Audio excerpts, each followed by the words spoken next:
Hi, good afternoon. Today we are discussing about the BSc 6th semester Botany Unit 4 Biostatistics. अगर हम लोग biostatistics के बारे में बात करें कि बायोस्टैटिक्स क्या है, व्हाट इज बायोस्टैटिस्टिक्स, तो हम लोग जानते हैं कि बायोस्टैटिक्स जो है वो दो शब्द से मिलकर बना हुआ है कि एक होता है बायो प्लस दूसरा होता है स्टैटिस्टिक्स। तो अगर हम बात करें कि व्हाट इज स्टैटिस्टिक्स, तो statistics drive from a Latin word which means states. State means state of governments. Statistics is also known as science of kings.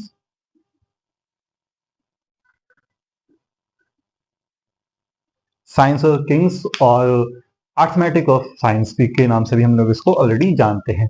अगर हम स्टैटिस्टिक्स के बारे में बात करें तो हम अपनी डे टू डे लाइफ में हम लोग अपनी रोजमर्रा की जिंदगी में बहुत सारी चीजों में स्टैटिस्टिक्स का इस्तेमाल करते हैं. जैसे कि हमसे बहुत बार पूछा जाता है कि how much, how many, what time etcetera, जैसे ऐसे क्वेश्चंस बहुत सारे पूछे जाते हैं हमसे, जिसका आंसर जो है हम हमेशा एक न्यूमेरिकल फॉर्म में देते हैं, एक न्यूमेरिकल वैल्यू में देते हैं, जो कि एक स्टैटिस्टिक्स है.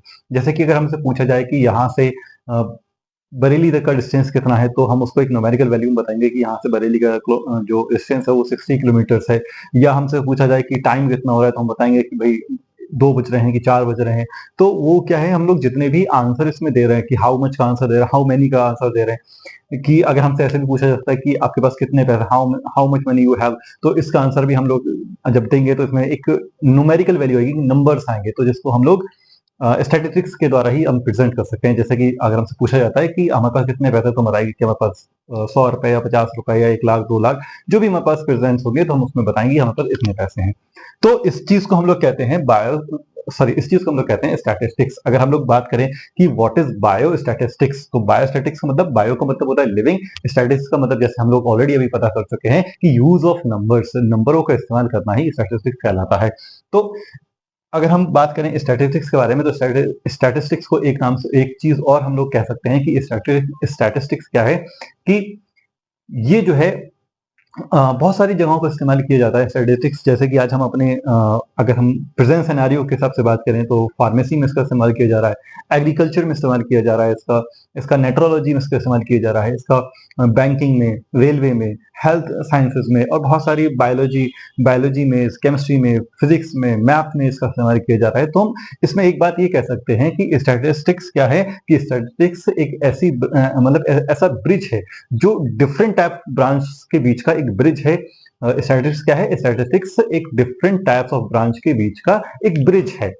तो अगर हम लोग बात करेंगे व्हाट इज बायोस्टैटिस्टिक्स, तो इसकी डेफिनेशन हम देखते हैं कि where we use the tools and techniques of statistics in the field of biology sciences, then it is known as biostatistics. किसी भी प्रकार से, किसी भी टूल्स का, किसी भी टेक्निक का, स्टैटिस्टिक्स से रिलेटेड किसी टूल या टेक्निक का इस्तेमाल करें तो उस बायोलॉजी के अंदर, तो उसे हम लोग कहेंगे बायोस्टैटिस्टिक्स. तो बायोस्टैटिस्टिक्स के अगर हम करेक्टर की बात करें तो सबसे पहला करेक्टर है कि statistics is the aggregate of facts.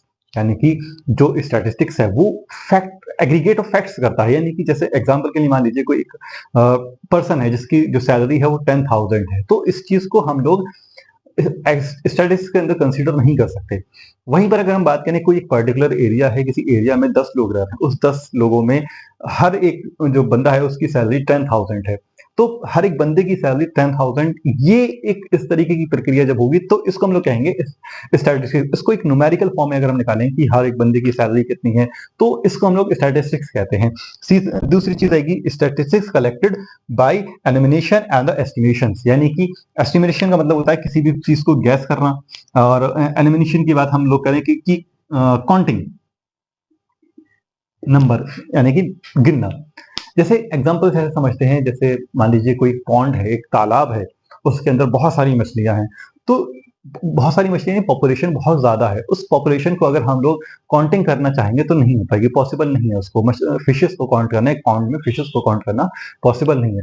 लेकिन तो उसके लिए हम लोग क्या करते हैं, हम एस्टिमेशन लगाते हैं, एक अनुमान लगाते हैं कि इतने पॉन्ड में कि कितनी फिशेस हो सकती हैं. वहीं पर हम बात करें कि कोई छोटा सा पर्टिकुलर पॉपुलेशन है, छोटी सी पॉपुलेशन है, जैसे कि टाइगर्स, टाइगर के सेंसस ऑफ टाइगर्स जिसको हम लोग कहते हैं, वो जो इस्तेमाल किया जाता है वो काउंटिंग से किया जाता है. तो ये स्टैटिस्टिक्स काउंटिंग के द्वारा जो होती है उसको हम लोग क्या कहेंगे, एनिमिनेशन. और जो गैस गैस अनुमान लगा के हो रही है, उसको हम लोग कहेंगे एस्टिमेशंस। जैसे एग्जांपल एक और समझ लीजिए, जैसे मान लीजिए आपका एक कॉलेज है, उस कॉलेज में कुछ पर्टिकुलर लोग ही पढ़ते हैं, तो हम बात करें कि एक कॉलेज में कितने स्टूडेंट्स हैं, तो हम काउंटिंग करके बता सकते हैं। हम इसी तरीके से एक और दूसरा क्वेश्चन इस पे अगर ऐड कर दें कि पूरी दुनिया के कॉलेजेस में कितने स्टूडेंट्स हैं, जो कि जिसका आंसर देना एक काउंटिंग करके, जो कि पॉसिबल नहीं है, तो हम इसमें क्या लगाएंगे, एस्टिमेशंस लगाएंगे। अगर हम थर्ड की बात करें कि statistics is a numerical express, तो स्टैटिस्टिक्स क्या है, एक न्यूमेरिकल वैल्यू है, जो न्यूमेरिकल वैल्यू से ही एक्सप्रेस किया जा सकता है केवल स्टैटिस्टिक्स। फोर्थ की बात करें, statistics is used in a systematic manner, statistics को हमेशा एक सिस्टमैटिक मैनर में ही प्रेजेंट किया जा सकता है। ऐसा नहीं है कि आप कहीं का भी डाटा कहीं पर प्रेजेंट कर दीजिए, ऐसा नहीं कर सकते आप स्टैटिस्टिक्स के अंदर।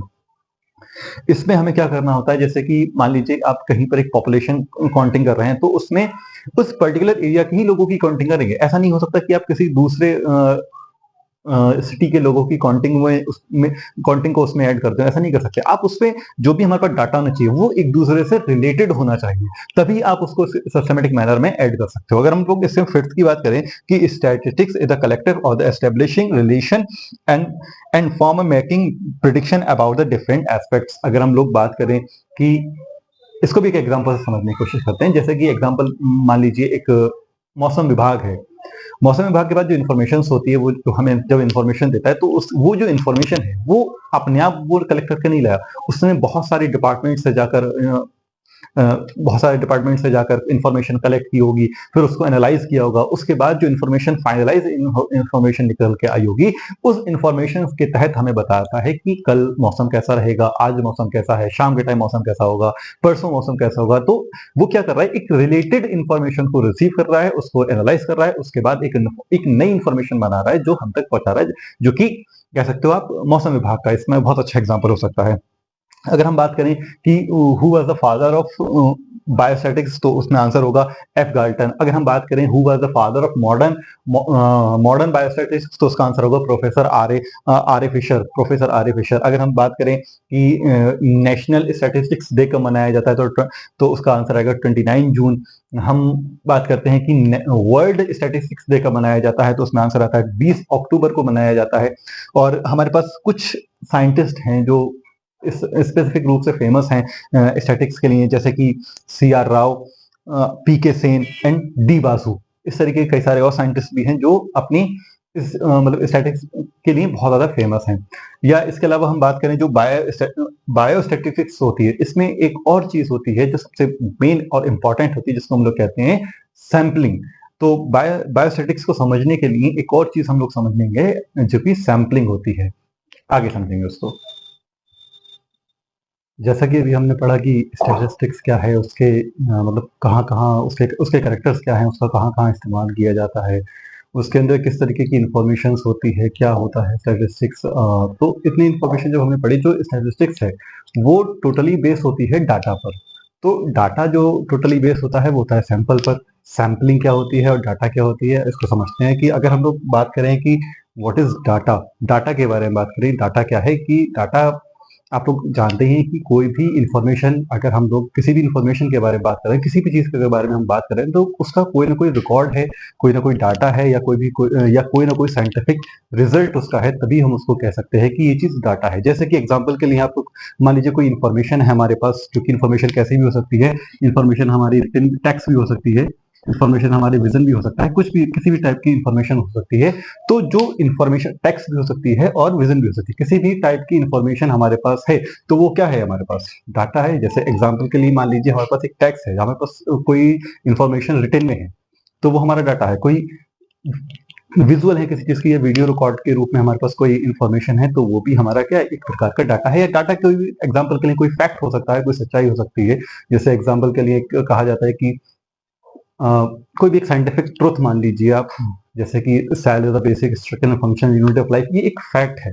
हम बात करें कि एक्सपेरिमेंट, जो ये फैक्ट बताया गया है वो किसी एक्सपेरिमेंट के द्वारा बताया गया है। अगर हम बात करें कोई रिकॉर्ड, तो डाटा हमारा किसी रिकॉर्ड की फॉर्म में भी हो सकता है, कोई क्वेश्चनर की फॉर्म में भी हो सकता है। जैसे कोई पूछताछ कर इंफॉर्मेशन निकाल कर ही कोई डाटा तैयार किया गया, पूछताछ करने के बाद जो डाटा तैयार किया गया हो। कोई सर्वे हो सकता है, डाटा किसी प्रकार का सेंसस हो सकता है, जैसे कि आजकल टाइगर सेंसस आप लोगों ने सुना होगा, टाइगर सेंसस, तो उसमें सेंसस का वो भी क्या एक प्रकार का डाटा है। तो अगर हम डाटा की डेफिनेशन की बात करें कि any record, descriptive account, symbolic presentation, experimentation result which are numerically expressed is known as data. यानी कि जैसा कि हमने बात करी कि किसी भी प्रकार का एक्सपेरिमेंट का रिजल्ट, कोई भी सिंबॉलिक प्रेजेंटेशन या किसी भी प्रकार के जो भी इंफॉर्मेशन हमारे पास है, किसी इंफॉर्मेशन किसी भी फॉर्म में हो सकती है, तो जो भी इंफॉर्मेशन है वो सारी की सारी इंफॉर्मेशन क्या है, वो एक प्रकार का डाटा है। तो डाटा की अगर हम बात करें, डाटा जो है वो प्राइमरी, जो मेन टाइप्स होते हैं वो दो टाइप्स का हो सकता है। एक होता है प्राइमरी डाटा और सेकंड होता है सेकेंडरी डाटा। अगर हम प्राइमरी डाटा के बारे में बात करें कि what is primary data, primary data क्या होता है कि ये मेनली रॉ डाटा है और ये ओरिजिनल डाटा भी होता है और इसको फर्दर प्रोसेस की जरूरत पड़ती है, एनालाइज करने की जरूरत होती है आगे इंफॉर्मेशन को अप्रूव करने के लिए। इसको फर्दर प्रोसेस की जरूरत है और ये कैसा ओरिजिनल और रॉ डाटा है, ओरिजिनल और रॉ डाटा है ज्यादातर।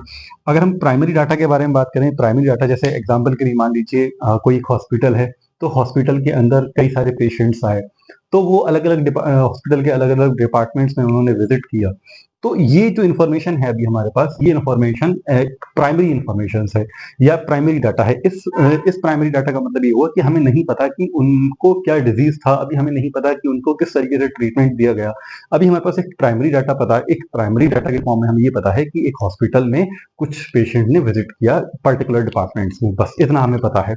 तो ये प्राइमरी डाटा होती है और इसको हम लोग फर्स्ट हैंड डाटा भी कहते हैं। अगर हम लोग सेकेंडरी डाटा की बात करें, सेकेंडरी डाटा क्या होता है, रेडी टू यूज, मतलब ये फर्स्ट हैंड जो डाटा होता है, जो प्राइमरी डाटा होता है, उसको एनालाइज करने के बाद, उनको प्रोसेस करने के बाद जो डाटा हमें रिसीव होता है, जो डाटा हमें मिलता है, उसको हम लोग कहते हैं सेकेंडरी डाटा। ये रेडी टू यूज होता है, इसका आप इस्तेमाल कर सकते हैं। जैसे कि न्यूज़पेपर में कोई इन्फॉर्मेशन है, जो इन्फॉर्मेशन है वो किसी रिपोर्टर के द्वारा तैयार की गई होगी, किसी रिपोर्टर के द्वारा बनाई गई होगी।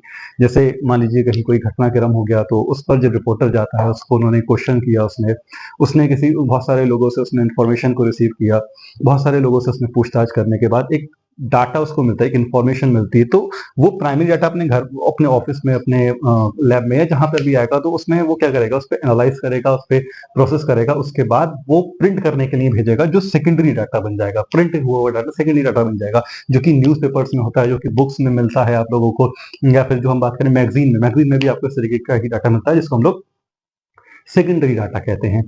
तो जो भी डाटा है वो पूरा का पूरा डाटा कहाँ से हमें मिलता है, सैंपलिंग से मिलता है। कोई भी अगर हमारे पास डाटा मिल रहा है तो सैंपलिंग से डाटा मिलेगा। जैसे कि कहा जाता है कि हमारे ब्लड में आरबीसीज कितनी है, हमारी बॉडी में ब्लड कितना है, तो हम लोग अगर ब्लड काउंट करना चाहते हैं या ब्लड को मेजरमेंट करना चाहते हैं, तो हम ऐसा थोड़ी ना करते हैं कि पूरी बॉडी का ब्लड निकाल कर उसको मेजर करेंगे, नहीं करते हम क्या करते हैं, एक सैंपलिंग मेथड का इस्तेमाल करते हैं। हम उसमें से सैंपल का इस्तेमाल करते हैं, जिसमें हम लोग कुछ पर्टिकुलर पार्ट्स को ही चूज करते हैं, उस पे हम लोग प्रोसेस करते हैं, इसके बाद हमें पता चल जाता है कि टोटल पूरी बॉडी में कितना ब्लड है। इस तरीके की इंफॉर्मेशन हमें पता चल जाती है। हम इसे सैंपल मेथड से रिसीव करते हैं। जो सैंपलिंग मेथड होता है, ये दो टाइप्स का हो सकता है। एक होता है रैंडम सैंपलिंग और एक होता है non random sampling. Random sampling क्या होता है कि इसमें क्या होता है, each and every individual have equal opportunity to be selected.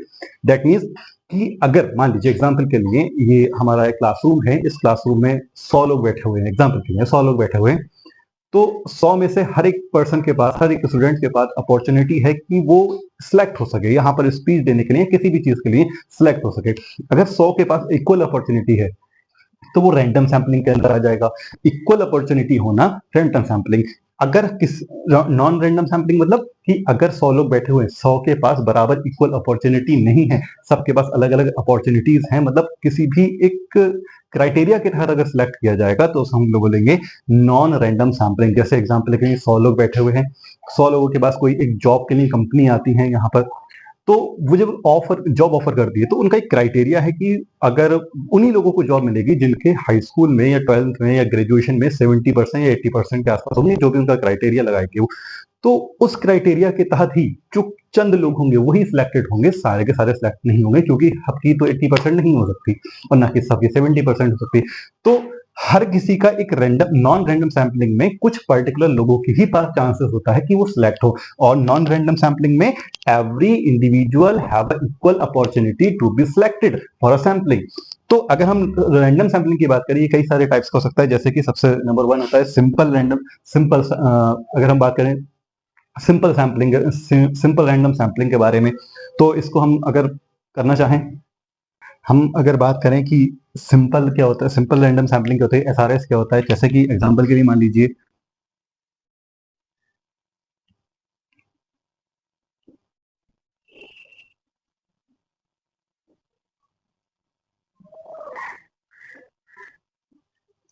कुछ एक पर्टिकुलर एरिया में कुछ लोग हैं, तो इन लोगों के पास इक्वल अपॉर्चुनिटी है कि ये कहीं से भी सैंपल के लिए सिलेक्ट हो सकते हैं। जैसे एग्जांपल के लिए ये और ये पर्सन को सिलेक्ट हमने कर लिया, तो ये सिलेक्टेड मेथड क्या कहलाएगा, एसआरएस, मतलब सिंपल रैंडम सैम्पलिंग कहलाएगा। अगर हम बात करें सर्टिफाइड रैंडम सैम्पलिंग क्या होता है, कि अगर एग्जाम्पल के लिए मान लीजिए कोई एक और पर्टिकुलर एरिया है,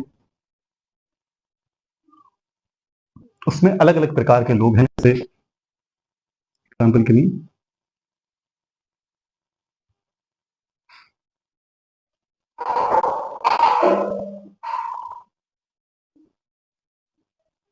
तो इस तरीके से कई सारे लोग हैं। तो हम सर्टिफाइड रैंडम सैम्पलिंग में क्या करेंगे, सबसे पहली चीज हम ये करते हैं कि जितने भी कई टाइप्स के जो लोग हैं, तो उनको हम क्या करेंगे, सबसे पहले क्या करेंगे, एक सब ग्रुप में डिवाइड कर देंगे। तो इसको सबसे पहले हमें क्या करना पड़ेगा, इतने सारे लोगों को एक पर्टिकुलर डिवाइड करना पड़ेगा। जैसे जो सिमिलर लोग हैं, जो एक से दिखने वाले, किसी किसी की जिसकी भी क्वालिटी एक दूसरे से सिमिलर है, मिलती जुलती है, तो उनको अलग कर लेंगे। जैसे एग्जाम्पल के लिए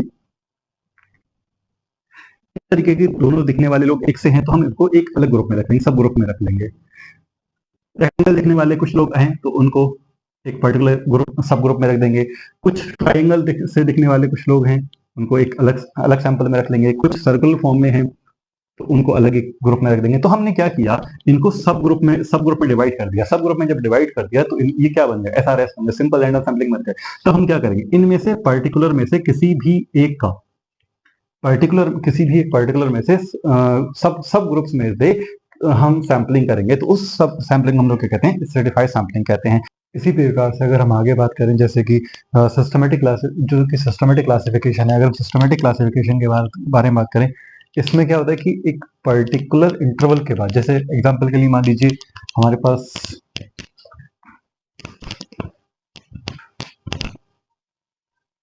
हमारे पास कोई 10 लोग हैं,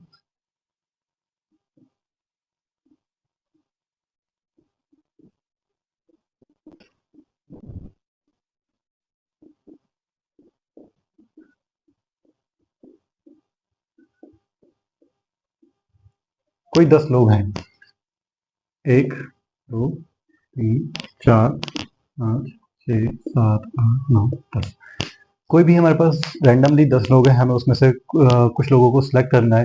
तो हम क्या करते हैं इसमें, कहीं कहीं सिस्टमेटिक सैम्पलिंग का इस्तेमाल करते हैं। इसमें क्या किया जाता है, एक पर्टिकुलर इंटरवल के बाद, जैसे मान लीजिए हर एक, जैसे 1 पर्सन और 2 पर्सन, हर बीच के 2 पर्सनों को छोड़कर थर्ड पर्सन का चूज किया जाएगा। जैसे इन दोनों को छोड़कर इसका चूज किया जाएगा। इसी प्रकार से फिर 4 5 को छोड़कर 6 का यूज किया जाएगा, 7 और 8 को छोड़कर 9 का यूज किया जाएगा। इस प्रकार की सैम्पलिंग को हम लोग कहते हैं सिस्टमेटिक, या हम लोग सिस्टमेटिक रैंडम सैम्पलिंग।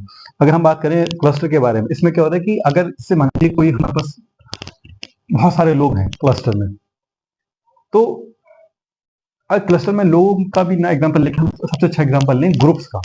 जैसे एक हमारे पास कई सारे लोग हैं, सब ग्रुप्स में डिवाइड कर रखा है जिनको हमने, ग्रुप 1, ग्रुप 2, ग्रुप 3 और ग्रुप 4। 4 ग्रुप है, तो हम क्या करेंगे, हर एक ग्रुप से एक सैंपल के लिए चूज करेंगे, हर एक पर्सन को एक सैंपल के लिए चूज करेंगे, और जो इनमें से जो सैंपल आएगा, उसमें से पर्टिकुलर हम लोग सैंपल को लिए जब चूज करते हैं, तो उसे हम लोग क्या कहेंगे, क्लस्टर कहते हैं। ये कहलाता है रैंडम सैम्पलिंग। हम अगर नॉन रैंडम सैम्पलिंग की बारे में बात करें, जो कि हमारा एक इस प्रकार का सैम्पलिंग है, या कह सकते हो कि एक इस प्रकार का सैम्पलिंग मेथड है जिसमें हर किसी के पास इक्वल अपॉर्चुनिटी नहीं होती कि वो सैंपल में सिलेक्ट हो सके। Everybody does not have equal opportunity to be selected for a sampling, that is called non random sampling. Non random sampling के बारे में हम बात करें, ये भी कई सारे प्रकार की हो सकती है। जैसे कि इसमें से सबसे फर्स्ट होती है पर्पसिव। पर्पसिव का मतलब होता है किसी भी एक पर्टिकुलर रीजन के कारण किसी एक पर्सन को सिलेक्ट किया जाए। जैसे हमने पीछे भी अगर हम बात करें, जैसे 100 लोग बैठे हुए हैं यहाँ पर, तो 100 ऑफ स्टूडेंट्स में से किसी एक को सेलेक्ट किया जाता है सिर्फ इस बेसिस पे कि उसका कोई भी एक स्किल डेवलपमेंट हो, कोई भी स्किल हो सकती है उसकी, या कोई भी मेंटल एबिलिटी हो सकती है, कुछ भी एक पर्टिकुलर कोई स्पेसिफिक कैरेक्टर के कारण उसको अगर यूज किया जाएगा तो उसको हम लोग क्या बोलेंगे, पर्पसिव बोलेंगे। सेम वही कन्वेंसिव वाला, सेम ऐसे इसमें किसी वॉलंटियर के रूप से इसमें यूज किया जाता है। तो इस प्रकार की जितनी भी सैम्पलिंग होती है उन सबको हम क्या, इस सब प्रकार के सैम्पलिंग के द्वारा हम लोग सैम्पलिंग कर सकते हैं, और इनसे सैम्पलिंग से जो हमें रिसीव मिलता है वो होता है डाटा। डाटा हम लोग पढ़ ही चुके हैं किस प्रकार का होता है। यही था हमारा बायोस्टैटिक्स का जो हमारा सैंपल और डाटा का इंफॉर्मेशन थी, वो हम लोगों ने आज पढ़ी। आज के लिए इतना ही, नेक्स्ट मिलते हैं। Thank you.